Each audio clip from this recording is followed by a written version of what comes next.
Hi, everybody. Welcome to English Digest. I'm Tom. Hi, I'm Stephanie. It's our News Digest unit, and it's also our all-English lecture for the month of August. And today we're going to be spending some time with you talking about something that happened in the news a couple of months ago. It's all about a big container ship that got stuck in the Suez Canal. Yeah, and it was stuck there for quite a while. And what happened, it was so big that when it got stuck, it didn't allow the ships behind it to go through. So we had a lot of container ships that were shipping lots of important cargo stuck in the Suez Canal for quite a while. It cost a lot of money, too. So we're going to be talking about that and the impact it had on global trade.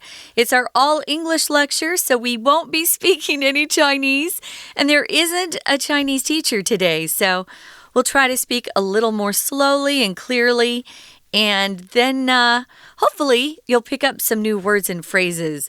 We're going to start by reading through today's article.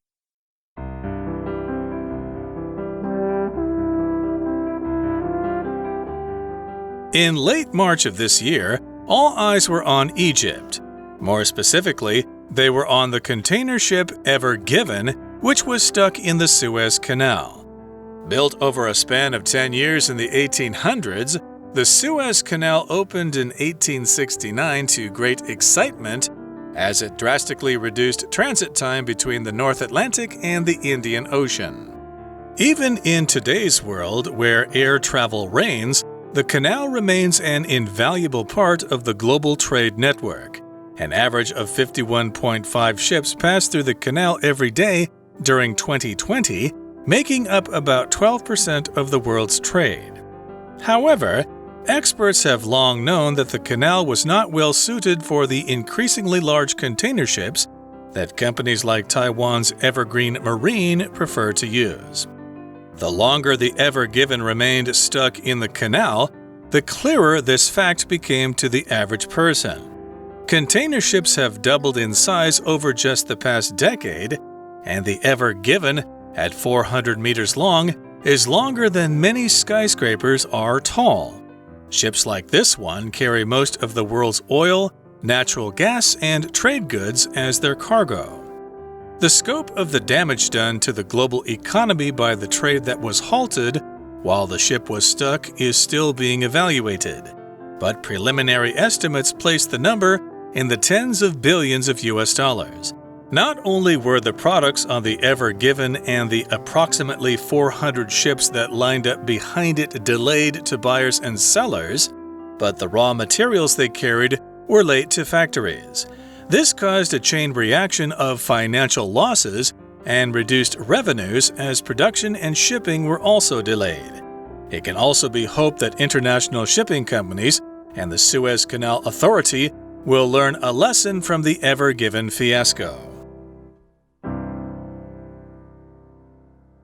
Okay, guys, let's get started. The Ever Given is actually the name of the container ship. Most of these ships are given a name.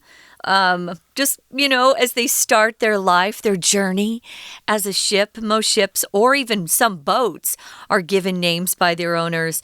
This one is called Ever Given. So we're talking about a news story that happened in late March of 2021. I remember seeing it thinking, wow, what are they going to do? It's so big, you can't turn it around or, it was a mess for quite a while, and it made news day after day because it was blocking traffic, or it was a big obstacle in the canal that didn't allow the ships behind it to squeeze through or to go on one side of it. It was a mess. It indeed was, and maybe ultimately they would have had to unload the ship or something and disassemble the ship or something, but fortunately they did get it to go through the canal, but not after a lot of damage was caused to the global trade industry, if there is such an industry. But let's talk about what happened and what some of the consequences of this incident were. In late March of this year, all eyes were on Egypt. Egypt. Yes, this happened in late March earlier this year, and everybody was paying attention to Egypt. That's where the big story was going on in the Suez Canal. That, of course, is where the Suez Canal is in Egypt. Yeah, notice we're using that phrase, all eyes are, or all eyes were, because it's past tense. All eyes are on something just means something's getting a lot of attention. It's making news or making noise. And so everyone's kind of looking over there, trying to figure out what's going on. All eyes were on Egypt. More specifically, not just the country Egypt, but on a container ship that was stuck in the Suez Canal that was built there. Now, you may have studied in the past about the Suez Canal. It was built a long, long time ago, and it changed global trade. Until we had some of these canals, we couldn't really exchange goods and services, especially goods, of course, from country to country if we were too far away from each other. So this Suez Canal was built over a span, or a time span, that means, of 10 years. Way back in the 1800s. So it's quite old, and you can probably guess that in the 1800s, ships were much, much smaller than they are today. So the Suez Canal opened in 1869. Oh, there was so much excitement. So it opened to great excitement is a way to phrase how people felt about a particular event at the time. It opened to, or we held the funeral to great sadness. It's just a more formal way of writing. We don't speak that way, of course, but you will see this pattern in writing. So it was built a long time ago and opened in 1869. And boy, there are a lot of people that were very, very excited. Why were they excited, Tom? Well, they were excited because it drastically reduced transit time between the North Atlantic and the Indian Ocean. Of course, the Suez Canal connects the Mediterranean Sea and the Red Sea, but of course, beyond the Red Sea is the Indian Ocean, and beyond the Mediterranean Sea is the Atlantic Ocean, which is where Northern Europe is, and North America and stuff like that. So yes, they could easily send products and goods and things between these different places in the world, especially China and India, to the west, basically. So yes, it drastically reduced transit time. So drastically here is an adverb that just means by a great amount. Something happened to a great amount. It drastically reduced transit time, and transit just refers to moving something from point A to point B. Now, drastically here is an adverb. We could also use it as an adjective if we take off that extra ly. So maybe you had, or A-L-L-Y, I should say, maybe you got a drastic haircut. And people thought, wow, you almost are bald. You cut so much hair off. Or maybe you had a drastic cut in pay and salary, meaning your boss lowered your salary by a lot. Here, it drastically, of course, reduced time. So it's an adverb modifying this verb reduce. So it drastically reduced, not just a little bit, but a lot. Transit time, you'll see transit used a lot when we're talking about public transportation in particular. The MRT is a way of, is a public transit system, you could say. So it reduced the travel time or transit time between the North Atlantic and the Indian Ocean. Transit refers to carrying people and goods or some sort of material from one place to another. There are some of these words in here that only apply to goods and not people, but transit applies to goods and people. It does, and even in today's world where air travel reigns supreme, the canal remains an invaluable part of the global trade network. So yes, if something reigns, that means it is in charge, it rules everything, it's the most important thing. You could talk about this, or you could use this word when you talk about a king or an emperor. When did the Qianlong emperor in China reign? When was he in charge of the country? country. But here we're talking about air travel. And yes, that seems to be the most popular form of transportation. It's the fastest. So, of course, lots of people travel by plane when they travel to other foreign countries. They don't take ships. But, of course, a lot of times it's better to send things on a big ship, like goods and things like that, because it's just too expensive to send all that stuff on airplanes. You could also use rain to talk about sports teams.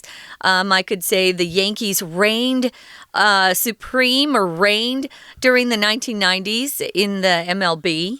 So if it's a company or a sports team or even a country, if you say it reigns, it means it's more dominant, it's stronger, more powerful than some of the other things in that particular category. So yeah, it did start out meaning that some sort of king or queen was holding royal office and were ruling over the people in their particular country. But now we use it as some sort of group, athlete, team, country. Here we're talking about a mode or a type of travel being more dominant than the others in that category. It reigns. If you ever watch some of the cooking shows, sometimes they'll say something reigns supreme. So that particular thing is kind of in the lead in whatever competition you're talking about. We found out that air travel does reign supreme, but as Tom said, there are good reasons why some of the producers of products and goods prefer to send their goods on these big container ships and not try to ship everything by plane. It can be quite expensive. Indeed, lots of things are manufactured, say, here in Taiwan and in China, and they want to send those products off to Europe and North America and places like that.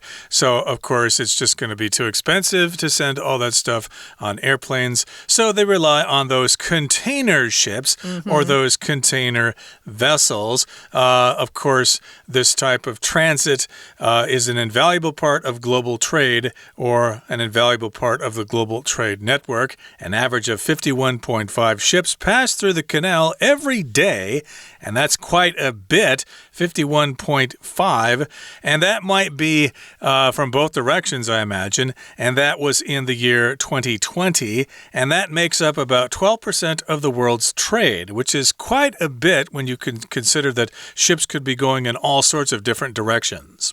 Wow, that is a lot if you think about it.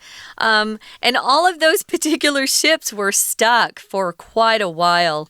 So yeah, it had a big impact on global trade, meaning there were some parts to other products that were sitting on those boats or that container ship, other container ships behind them too, that were needed to make products.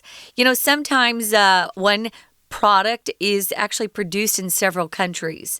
So maybe Taiwan's making the chip for it, and maybe another country is putting together a phone, but they need that chip. Until they get that chip, they can't send those phones on to the stores so that they can be sold. So it was a mess. We're going to talk about that and what kind of impact it had.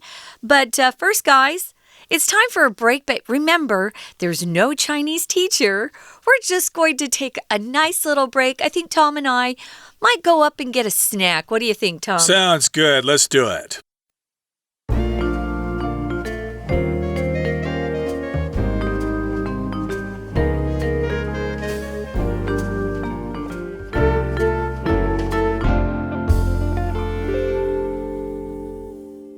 Okay, let's continue with our lesson. Welcome back, everybody. And we're going to continue talking about the incident that occurred in the Suez Canal back in March when the Ever Given got stuck there and backed up global trade. And yes, indeed, lots of ships passed through there. Back in 2020, of course, an average of 51.5 ships passed through the Suez Canal on a daily basis, which makes up about 12% of the world's trade. Another large percentage of world trade goes through the Panama Canal. And then, of course, lots of ships simply don't go through different canals. They go all over the place and all over the world. But still, 12% is a pretty big figure. And let's find out what it says here in the next paragraph. It says, however, experts have long known that the canal was not well suited for the increasingly large container ships that companies like Taiwan's Evergreen Marine prefer to use. And that's true. These container ships are getting bigger and bigger all the time. And experts have known about this for a long time. And they probably thought that sooner or later there are going to be problems with these big ships passing through this canal that was built well over 100 years ago for ships that were much smaller at the time. Yeah, it sounds like they were just waiting for this fiasco to occur. We're going to talk about that word fiasco at the end of the article. It's a cool word, actually. So yeah, they've known, and they just probably were too busy to get around to making or to fixing the problem, to finding out some solutions, coming up with solutions that they could use. They waited until a disaster struck. So kind of a shame. Now, the longer the Ever Given, that's the name of the ship, remained stuck in the canal, the clearer this fact became to the average person. People like you and me who don't pay attention to container ships and the canal. Who looks at that? I don't. I used to. I worked for a company for a while in California. It was a Japanese company, actually, Mitsubishi.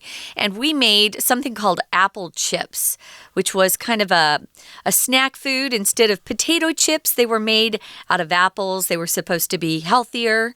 And at that point, I learned a lot about grocery stores and container ships and how to send things from one country to another. But most people don't know anything about the industry. We're busy in our own lives. Now, you might notice we've got a special grammar construction in this particular sentence. It says, the longer something is the case, the clearer and then you have the result. So if you use the ER, you're using a superlative here. The longer something takes place or happens, then the result is the sentence or the part of the sentence that follows the clause. So the longer I stay in Taiwan, the more I love the food and people here. Or the longer, well, let me think. The longer I run, the less I like it. So you can compare lots of different activities. So this is a very, very familiar grammar structure. Guys, if you don't know how to use it yourself, we both recommend that you spend a little bit of extra time learning this because you'll see it quite often. And the point here is that this ship got stuck there for a long time. If it got stuck there for just a day or something like that, big deal, huh? It would have been probably, mentioned in the news, but nobody would have really paid much attention to it. But because it got stuck there for so long, people realized more and more that this is a problem. Hey, those big ships could easily get stuck in these small canals. So that's why I'm saying the longer it remains stuck in the canal, the clearer this fact that these ships are too big, the clearer that became to the average person. And hopefully now people will wonder, maybe we should do something about that. Maybe we should widen the canal or build a canal someplace else or something like that, or rely less on world trade. Who knows? But container ships have doubled in size over just the past decade. Wow. In just the past 10 years, they've actually gotten double the size. And the Ever Given, at 400 meters long, is longer than many skyscrapers are tall. Because we measure ships in terms of their length, we don't measure them in terms of their height, but we're comparing this to skyscrapers, and we don't measure them in terms of how long they are, so we have to add this little bit at the end. It's 400 meters long. It's longer than many skyscrapers are tall. It's amazing that they've been able to double the length in just 10 years. So ships like this one carry most of the world's oil, natural gas, and trade goods as their cargo.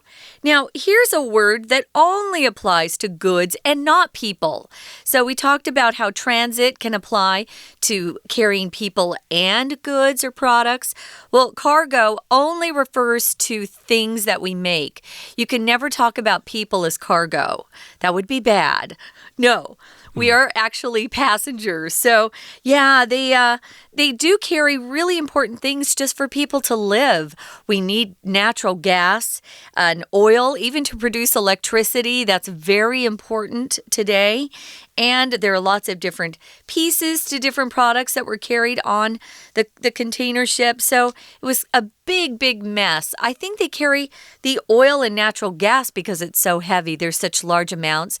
I don't think it's possible that airplanes could carry enough oil and natural gas to provide energy for the world. So we really do rely on these huge container ships. That's right. And of course, here in Taiwan, we don't have our own petroleum. It has to be imported. Right. So they have to come in here on these big ships. I imagine natural gas is the same thing. And of course, Taiwan buys lots of products from overseas and of course sends lots of products overseas.